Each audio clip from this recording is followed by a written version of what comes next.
क्या हाल है? ठीक है। जैसा कि आप जानते हैं कि हम यहाँ पर एक सीरीज़ हमने जारी की है आप लोगों के लिए कि हम इसमें पंजाब टेक्स्ट बुक जितनी भी है हमारे पास, हम उसमें जो भी क्वेश्चंस दिए गए हैं मैथ के, हम उसको स्टेप वाइज़ कंप्लीट सॉल्व करें, ताकि बच्चों को ये प्रॉब्लम ना हो कि हमें ये सवाल नहीं आता, वो सवाल नहीं आता, कैसे करें। और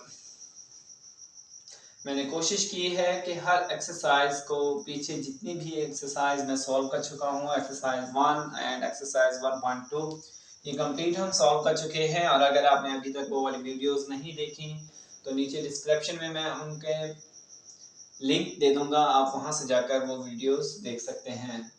उसके अंदर मैंने सब क्वेश्चंस को सॉल्व किया है और मैंने कोशिश की है कि जितने भी इम्पॉर्टेंट क्वेश्चंस हैं उनको भी मैं मोटिवेट करूं, बच्चों को बताऊं कि भाई एग्ज़ाम के हवाले से बच्चों ये जो क्वेश्चन हैं ये बहुत अहम हैं और पेपर में मोस्टली आते रहते हैं, तो उनको भी मैंने उसके अंदर बताने की कोशिश की है और सॉल्व किया है। तो अब चलते हैं हम अपने नेक्स्ट क्वेश्चन की तरफ। तो शुरू करते हैं। हमारे पास है 2x4 minus 11x square plus 5 is equal to 0। अब अगर हम इसकी बात करें तो यहाँ पर हमें नजर आ रहा है x4 और x स्क्वायर, और अगर हम स्टैंडर्ड इक्वेशन की बात करें तो यहाँ पर मैं स्टैंडर्ड इक्वेशन लिख देता हूँ ax square plus bx plus c is equal to 0। इस तरह की कोई इक्वेशन होती थी जिसको हमने पीछे दो एक्सरसाइज थी, दोनों एक्सरसाइज के अंदर हमने सॉल्व करने की कोशिश की। तो इसी इक्वेशन को हमने मुख्तलिफ मेथड्स से देखा कि कैसे सॉल्व किया जाता है। बाजरिया फैक्टराइजेशन कैसे हल किया जाता है, बाजरिया क्वाड्रेटिक फार्मूला हमने यूज किया, और कंप्लीटिंग स्क्वायर भी हमने इसमें इस्तेमाल किया। अब वो तीन मेथड्स हैं जो हम यहाँ पर इम्प्लॉय कर सकते हैं, बट इसका स्टैंडर्ड इक्वेशन में होना जरूरी है। जब तक ये स्टैंडर्ड इक्वेशन में नहीं होगा हम ये नहीं डिसाइड कर पाएंगे कि हम इसको किस तरह से सॉल्व करें। तो फर्स्ट ऑफ ऑल जो हमारा काम है वो यही है कि हम इसे स्टैंडर्ड इक्वेशन में कन्वर्ट करना है। स्टैंडर्ड इक्वेशन में कन्वर्ट करने के लिए हम यहाँ पर लेट कर लेते हैं, late x square is equal to y and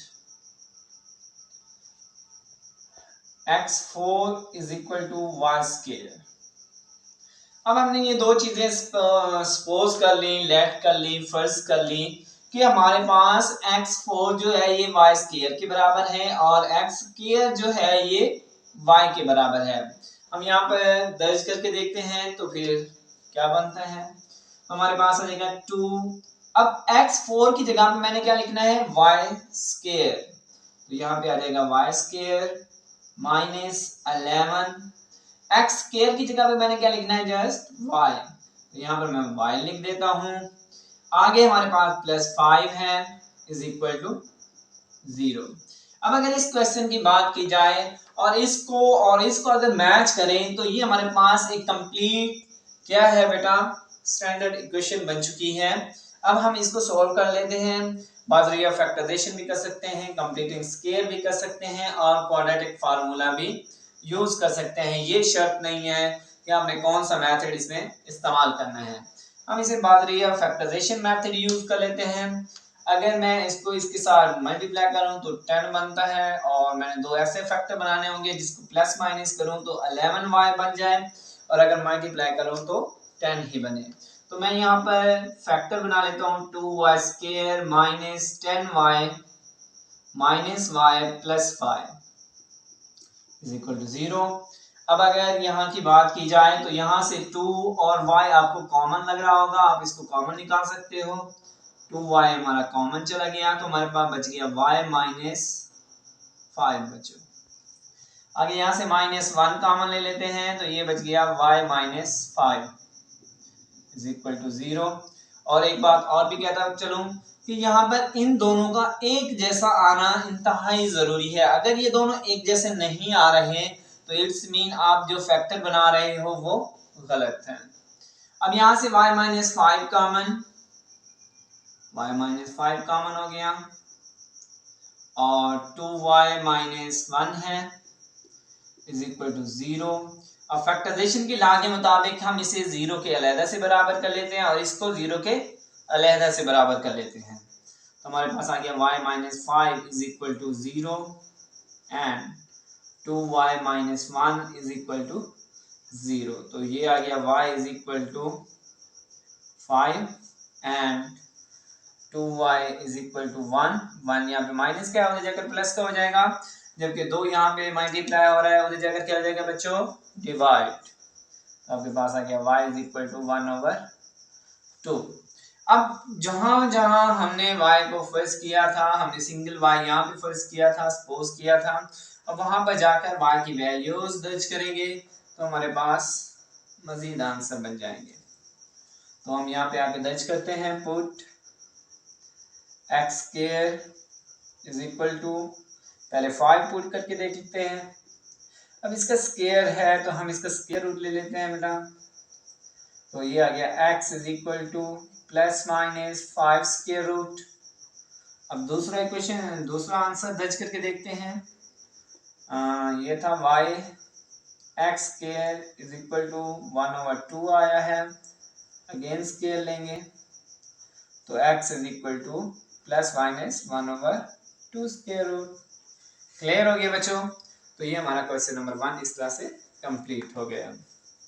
okay, अगर फिर भी इनसे रिलेटेड, इस क्वेश्चन से रिलेटेड या इन्हीं एक्सरसाइज से रिलेटेड कोई भी क्वेश्चन हो तो आप कमेंट बॉक्स में आकर मुझे मैसेज कर सकते हैं, इंशाल्लाह आपको उसका रिप्लाई मिलेगा।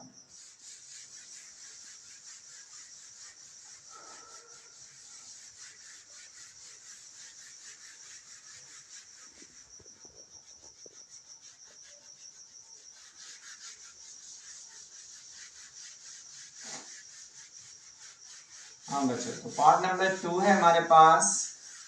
पार्ट नंबर 2 की बात करें, पार्ट नंबर 1 तो हमारा कंप्लीट हो गया।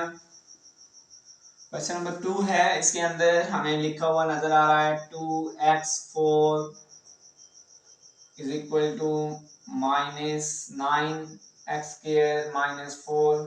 अब अगर हम इनको इधर ले आए, क्योंकि हमने इसे स्टैंडर्ड इक्वेशन बनाना है और स्टैंडर्ड इक्वेशन आपके सामने लिखी हुई है, आपको नजर आ रही होगी। तो इसको हम इधर ले आते हैं, यहाँ पे 9x जो है 9x² ये प्लस का है, इधर आकर बेटा माइनस का हो जाएगा 2x4 माइनस 9x², और ये 4 यहाँ पे माइनस का है, इधर आकर क्या हो जाएगा प्लस का, इज इक्वल टू 0 हो गया। अब हमने इसे भी स्टैंडर्ड इक्वेशन बनाना है, स्टैंडर्ड इक्वेशन बनाएंगे तभी जाकर हम उसको सॉल्व कर सकेंगे कि आया इसको हमने कौन से मेथड से सॉल्व करना है। हम देखते हैं इनको। अगर मैं इसको इससे मल्टीप्लाई करता हूं तो 4 2 8 बनता है, और अगर उससे पहले हमने इसे स्टैंडर्ड इक्वेशन में कन्वर्ट करना था, हम यहाँ पे लेट कर लेते हैं, let x² is equal to y and x4 is equal to y²। अब अगर मैं यहाँ की बात करूं तो यहाँ पर आकर हम दर्ज कर देते हैं, तो ये आ जाएगा y x4 जो है ये किसके बराबर है, y² के। तो यहाँ पर मैं y² लिख देता हूँ, माइनस 9 है, और आगे x² की जगह पे मैं क्या लिख सकता हूँ बेटा, y plus 4 is equal to 0। अब अगर मैं 4 को 2 से मल्टीप्लाई करता हूं तो ये 8 बनता है। अब मैंने दो ऐसे फैक्टर बनाने हैं जिसको प्लस माइनस करें तो 9 बने, और अगर मल्टीप्लाई करें तो 8 रहे। तो मैं क्या करता हूं, 8 और 1 का पेयर बना लेता हूं। मैं लिख देता हूं यहाँ पर 2y² minus 8y minus y plus 4 is equal to 0। अब अगर यहाँ पर मैं इनको मल्टीप्लाई करके देखूं तो वो 8 ही रहेगा मेरा, 8 1 8 होता है, और माइनस माइनस प्लस हो जाएगा, प्लस का 8y² बन जाएगा, और अगर इकट्ठा करूं तो ये माइनस का 9y बन जाएगा। अब यहाँ से 2y कॉमन ले सकता हूँ, 2y कॉमन हो गया, तो यहाँ से y बच गया, y माइनस, और यहाँ से बच गया 4 बच्चे। अब यहाँ से -1 कॉमन, तो y माइनस 4 बच गया, इज इक्वल टू 0। अब y माइनस 4 कॉमन, तो ये आ गया बेटा 2y minus 1 is equal to 0। अब फैक्टराइजेशन के लॉ के मुताबिक हम क्या करते हैं, इसको जीरो के अलग से इक्वल कर लेते हैं, इसको जीरो से अलग से इक्वल कर लेते हैं। तो ये आ जाता है y minus 4 is equal to 0 and 2y minus 1 is equal to 0। अब 2y इज इक्वल टू 1, यहाँ पे माइनस क्या हो जाएगा, प्लस का हो जाएगा, y इज इक्वल टू 1/2 आ गया बेटा, जबकि 4 यहाँ पे माइनस का है, उधर जाकर प्लस का हो जाएगा। ओके, अब y की जगह पे जाकर ये आंसर दर्ज करेंगे, दर्ज करके देखते हैं। x square is equal to 4 आ जाएगा। अब हम क्या करते हैं, स्क्वायर रूट ले लेते हैं, तो x is equal to plus minus 2 आ गया, क्योंकि 4 का स्क्वायर रूट जो है वो 2 बनता है बेटा। और दूसरा आंसर भी दर्ज करना था हमने, x square is equal to 1/2। अब अगेन इसका स्क्वायर रूट ले लेते हैं, तो यह आएगा x is equal to plus minus 1/2 square root. Clear हो गया बच्चे? तो ये हमारा क्वेश्चन नंबर 2 भी कंप्लीट हो गया। अब हम चलते हैं नेक्स्ट क्वेश्चन की तरफ। नेक्स्ट क्वेश्चन की तरफ। क्वेश्चन नंबर 3 दिया गया है और क्वेश्चन नंबर 3 हम यहाँ पर आकर लिखते हैं 5x 1/2 है इज इक्वल टू 7x 1/4 है माइनस 2 है। आपको एक बात और भी बताता चलूं कि मैंने पहले भी कहा था कि हमने पीछे वाली एक्सरसाइज में भी जितने इंपॉर्टेंट क्वेश्चंस आते गए हैं हम उनको सॉल्व करते गए हैं, और साथ साथ मैं बताता भी गया हूं कि ये बेटा इंपॉर्टेंट क्वेश्चन है। अब ये क्वेश्चन नंबर 3 और 4 ये दोनों ही इंपॉर्टेंट क्वेश्चंस हैं, तो इनको तवज्जो से देखिएगा ताकि आपको क्वेश्चन अच्छे से समझ आए और आप बोर्ड में अच्छे से मार्क्स ले सकें। तो हम अगर बात करें इसकी, तो हमने इसे स्टैंडर्ड इक्वेशन में बनाना है। स्टैंडर्ड इक्वेशन इस तरह की इक्वेशन में बनाना है, जब ये इस तरह की इक्वेशन बन जाएगी तभी जाकर ये हल हो पाएगा, अदरवाइज हल करना मुश्किल हो जाएगा। तो हम आते हैं इसकी तरफ। हमारे पास है बेटा 5x 1/2। अब 7x 1/4 यहाँ पे माइनस का है, इधर प्लस का है, इधर आकर माइनस का हो जाएगा। 7x की पावर 1/4 है, 2 यहाँ पे माइनस का, इधर आकर प्लस का हो जाएगा, इज इक्वल टू 0। अब अगर हम बात करें तो यहाँ पर स्टैंडर्ड इक्वेशन बनाने के लिए y यहाँ पर तो x स्क्वायर होना चाहिए था, यहाँ पर x होना चाहिए था, और ये तो वैल्यूज कुछ फ्रिक्शन में आ रही हैं। अब क्या करें, तो हम इसको लेट ही कर लेते हैं, जैसे कि पीछे वाले क्वेश्चंस में हमने लेट किया है, हम यहाँ भी लेट कर लेते हैं। हमारे पास है x4 x की पावर 1/4, हम इसको लेट कर लेते हैं कि ये y के इक्वल है। फॉर एग्जांपल ये किसके इक्वल है, y के इक्वल। अब हम क्या करते हैं, एंड x की पावर 1/2 किसके इक्वल हो जाएगा बेटा, y स्क्वायर। अब हम इसको हल करके देखते हैं, यहाँ पे इम्प्लॉय करके देखते हैं कि भाई ये क्या वैल्यू हमारे पास स्टैंडर्ड इक्वेशन बनती भी है या नहीं बनती। लगा के देखते हैं, 5 ये आ जाएगा y स्क्वायर माइनस 7 x की पावर 1/4 हमने y के इक्वल डाली थी, तो यहाँ पे y लिख देंगे, आगे प्लस 2 है तो प्लस 2 आगे इज इक्वल टू 0।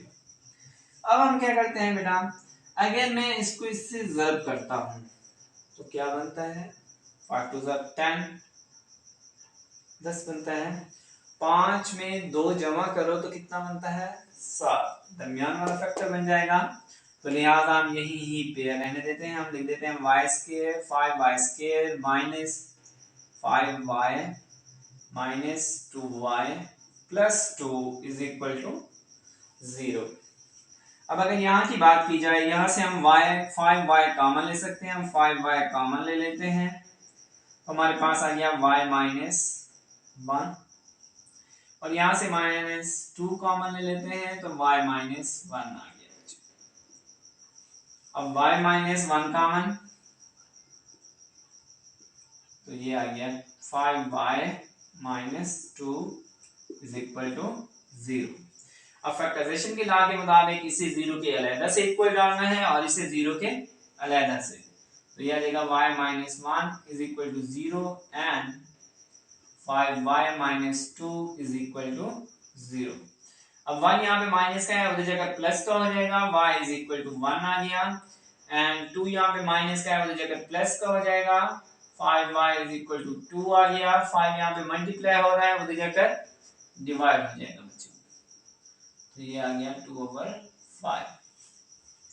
अब हम x का आंसर बनाते हैं। x का आंसर बनाने के लिए जहां पर हमने x को y को सपोज किया था वहां पर जाकर y की कीमत दर्ज करके देखते हैं कि क्या आंसर बनता है।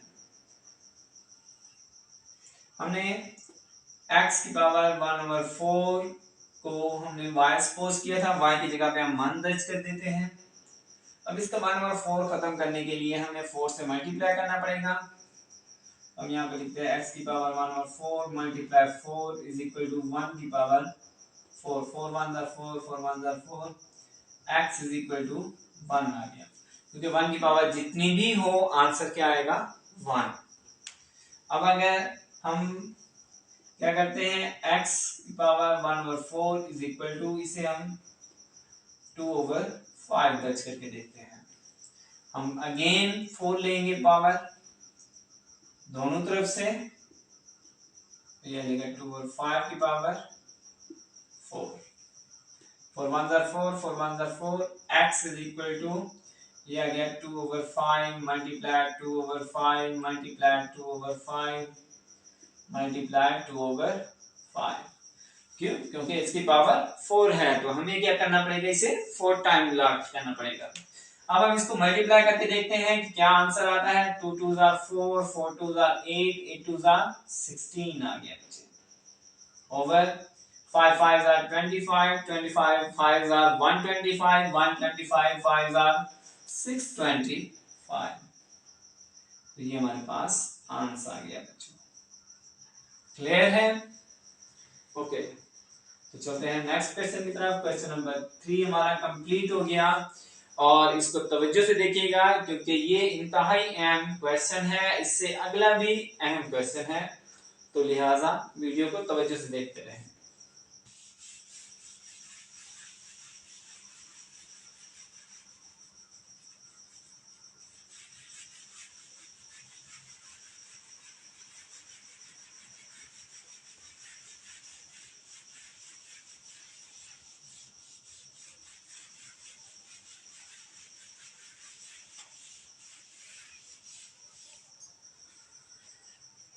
बच्चों, तो क्वेश्चन नंबर 4 हमें दिया गया है, x की पावर 2/3 है प्लस 54 दे दिया उसने इज इक्वल टू 15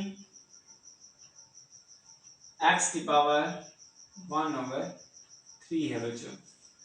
तो हम क्या करते हैं भाई, हम इसको स्टैंडर्ड इक्वेशन बनाने के लिए, यहाँ पे प्लस का है, इधर आकर माइनस का हो जाएगा, x की पावर 2/3 माइनस 15 x की power 1/3 plus 54 is equal to 0। अब स्टैंडर्ड इक्वेशन बनाने के लिए हम क्या करेंगे बेटा, हम इसको लेट करेंगे, लेट x की power 1/3 is equal to y suppose कर लेते हैं, एंड x की power 2/3 is equal to y square हो गया बच्चों। तो अब हम यहाँ पे आगे दर्ज करते हैं, x की पावर 2/3 को हमने y कहा है, y स्क्वायर, तो हम सिंपली यहाँ पर y स्क्वायर लिख देते हैं, आगे माइनस है 15 है, फिर x की पावर 1/3 है, तो यहाँ पर हम सिंपली y लिख देते हैं बेटा, प्लस 54 है इज इक्वल टू 0। अगर हम इसको इससे मल्टीप्लाई करते हैं तो ये बनता है 54। अब हमने दो ऐसे पेयर बनाने हैं जिसको प्लस माइनस करें तो 15 बने और अगर मल्टीप्लाई करें तो क्या बने बेटा 54। तो हम यहाँ पर लिख देते हैं y स्क्वायर और पेयर एक हम लिख देते हैं 9y और दूसरा लिख देते हैं 6y। 9 और 6 को अगर प्लस करो तो ये 15 बनता है और अगर मल्टीप्लाई करो तो 54 बनता है, प्लस 54 इज इक्वल टू 0। अब यहां से y कॉमन, तो आपके पास आ गया y माइनस 9 और यहां से -6 कॉमन, तो y -9 इज इक्वल टू 0। अब y -9 कॉमन, तो आपके पास आ गया बेटा y -6 इज इक्वल टू 0। अब यहां से फैक्टराइजेशन के लॉ के मुताबिक इसे 0 के अलग से इक्वल डालना है और इसे 0 के अलग से इक्वल।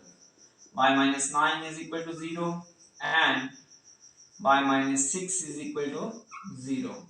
अब 9 यहाँ पे माइनस का उधर जाकर क्या हो जाएगा बेटा प्लस का, y is equal to 9 आ गया, और 6 यहाँ पे माइनस का है उधर जाकर क्या हो जाएगा प्लस का, तो y is equal to 6 आ गया बेटा। अब y के दो आंसर बन चुके जो कि हमें रिक्वायर्ड थे। हम जाकर इधर दर्ज करते हैं जहाँ पे हमने y को फर्स्ट किया था, x की पावर 1/3 लिखी हमने इज इक्वल टू, अब y का आंसर क्या निकला है पहला 9, तो यहाँ पे हम 9 दर्ज करते हैं। अब इसकी 1/3 खत्म करने के लिए हमें क्या करना पड़ेगा, क्यूब लेना पड़ेगा दोनों तरफ से। हम क्यूब ले लेते हैं बेटा, 3 इज इक्वल टू 9 की पावर 3, 3 1 जा 3, 3 1 जा 3, x इज इक्वल टू, अब 9 को 3 टाइम मल्टीप्लाई करना है, 9 9 are 81, 81 9 are 9 1 are 9 हो गया, 9 8 are 72, x is equal to 729 आ गया। एंड हम अब दूसरा आंसर दर्ज करते हैं। दूसरा आंसर हमारे पास 6 था, तो हम यहाँ पे आके लिखते हैं x की पावर 1/3 है इज इक्वल टू 6 आ गया। अब हम क्यूब ले लेंगे दोनों तरफ से, x की पावर 1/3, 3 is equal to 6 की पावर 3 आ गया बेटा, 3 1 are 3, 3 1 are 3, x is equal to 6 multiply 6 multiply 6, 6 6 are 36। अब 36 को 6 से मल्टीप्लाई करते हैं तो क्या आता है 216, x is equal to 216। तो इस तरह से हमारे क्वेश्चन सॉल्व हो गए। तो लिहाजा बेटा अब हम मिलते हैं इंशाल्लाह नेक्स्ट वीडियो में अगले क्वेश्चन के साथ। ओके, अल्लाह हाफिज़।